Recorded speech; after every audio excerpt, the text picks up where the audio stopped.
Spring 2026 is coming to a close, and next season is packed with sequels, a new anime from the creator of Full Metal Alchemist, and even my favorite vegetable, Rem. So here are 10 best spring anime coming out you must watch. Let's go.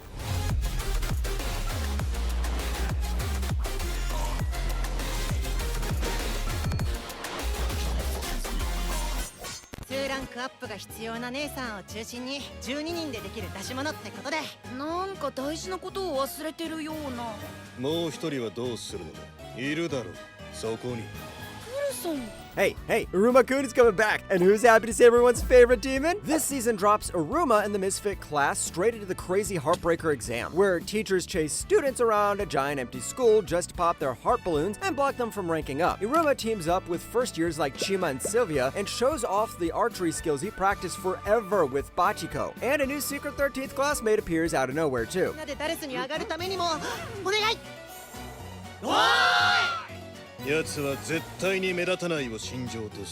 I am hyped for this season because Iruma isn't the shaken kid hiding behind everyone anymore. He now stands tall, aims steady, and actually outplays his own teachers, which proves all that brutal training paid off. The demon world keeps getting bigger with tougher ranks, new rivalries, and strange rules, and this season is gonna have that world building I always love so much.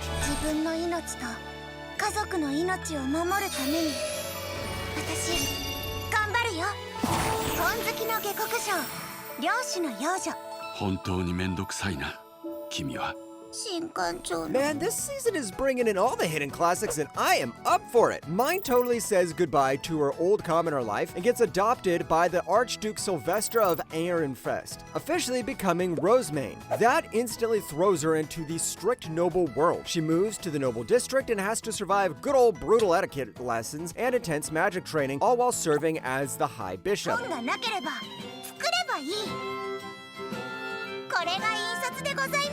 This arc seriously gets me hyped because Rosemane's obsession with books never slows down, even when nobles make everything 10 times harder. She doesn't just survive disasters, she plans around them, outsmarts people, and somehow walks away with an advantage. Characters like her are what make isekai so enjoyable for me, and I am so happy this is getting a second season.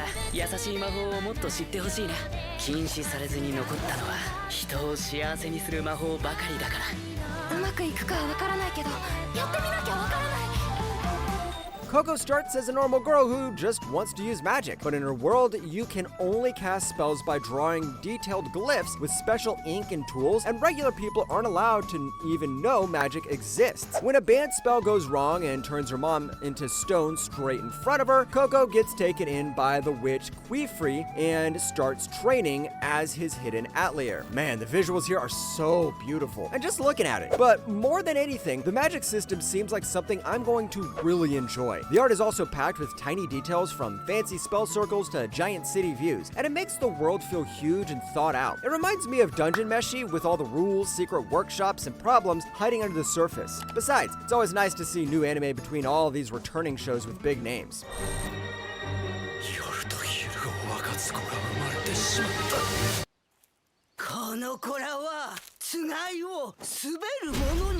Time for another banger from the author of Full Metal Alchemist. The twins Yuru and Asa are born with rare abilities to control powerful supernatural demons, but they get separated when they're little and grow up at totally different worlds. Yuru lives in a quiet mountain village, and when soldiers attack, he unlocks his own giant demons, left and right, huge guardians inspired by ancient myths, and he uses them to fight back against the invaders. Meanwhile, Asa grows up connected to the mysterious Kagemori group who hunts serial killers, but clearly hide dangerous secrets. Come on, this is from the author of FMA, so the hype is there right from the start, but I've heard a lot of manga readers praise this too. Besides, Studio Bones is gonna animate the battles, so you can already picture how intense these fights will look on screen. Kagemori group acting helpful while secretly wiping out villages keeps the tension high, and watching the twins finally reunite is just gonna give you the emotional weight you need. これみんなあなたが育ててるの？ここでよければ一緒に暮らそう。Yep, Farmer Harem is coming back, boys. Hiraku's tiny village keeps getting bigger as elves, angels, and all kinds of new people move in because they want a calm place to live. Then a huge wyvern suddenly attacks, and he takes it down in one hit with his farming tool like it's no big deal. Word spreads fast, so traders and travelers start showing up, hoping to see what the hype's all about. Right in the middle of all this growth, his first baby is born, and now he needs to pay child support. I keep thinking about how he started with an empty forest and turned it into a packed village just by working hard and staying positive. This is one of those isekai anime where you sit down, grab a box of popcorn, and relax. Pretty sure the baby scenes make everything sweeter and give him more reasons to protect everyone. 始めるとしようか。ああ、僕ら二人は手を組んで石の世界に宇宙船を作る。ついに今こそ一つにまとまったのだな。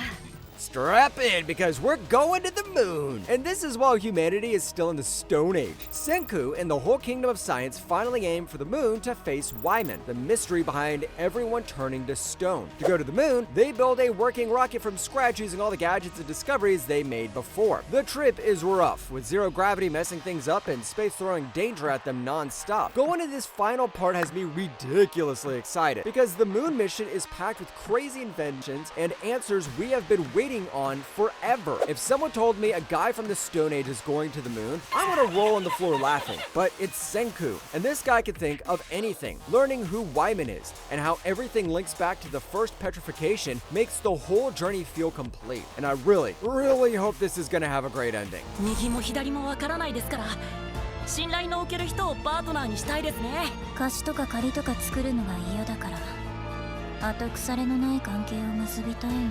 パートナーに関して少し話をできませんか？ Second year kicks off at Advanced Nurturing High School with 160 new first years showing up and messing everything up. Among them is a secret student from the White Room, sent just to get Ayan Koji expelled. So now my boy Ayan Koji bets with Sakaya Naji to find this hidden spy before it's too late. Meanwhile, he's also getting closer to Kei while slowly uncovering the twisted secrets of the White Room. Classroom of the Elite is basically a Game of Thrones, but in high school, and I am always up for it. The mind games stick in my head long after watching because Ayan Koji's smart moves against the whole situation turn the whole bet into a wild thriller. New rivals really push him, and his growing friendship with Kei adds the romance you shippers desperately need. I read some parts of the light novel, so I'm not gonna spoil anything, but strap in your seatbelts, gonna be rough. せっかくの慰安旅行だ。思いっきり満喫するぞ。バカンスにやってきた俺たち。しかしこの海には重大な秘密がある。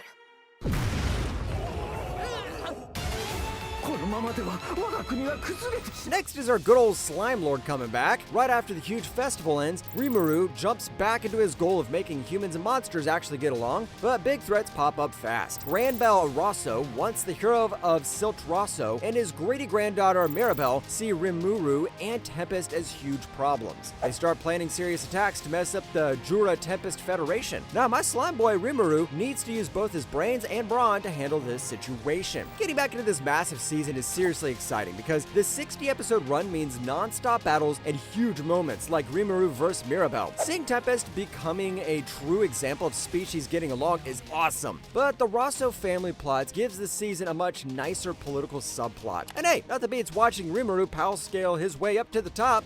天音くんが甘えていいと言ったのです。そうだな。いくらでも甘えてくれ。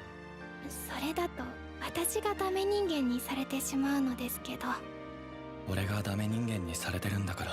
Come on, if you guys haven't seen my main channel, you know I am a huge romance anime nerd. So this is one of my favorites. This season kicks off right after season 1. Amane and Mahiro get super close after finally telling each other how they feel. And then they start doing all the cute everyday stuff like cooking together and studying side by side. At the same time, Amane worries a bit about Mahiro being so popular and now he has to handle jealousy, telling about their relationship to their friends. This romance gives the coziest, sweetest feeling, and I'm excited to see their dating life in those funny apartment moments because those were the best moments of season 1. Going from quiet New Year's to chaotic parent visits is always going to be fun. But whenever Mahiro gets jealous, you know chaos is about to ensue. So if you are too overwhelmed with action anime, you can always give this one a go. かの者の最も輝かしきに触れよ。黙れよ。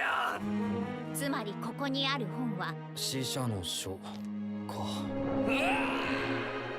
天剣に至りし愚者かの者の。許しを得る。 And we're finishing off with peak because Rem's coming back, baby!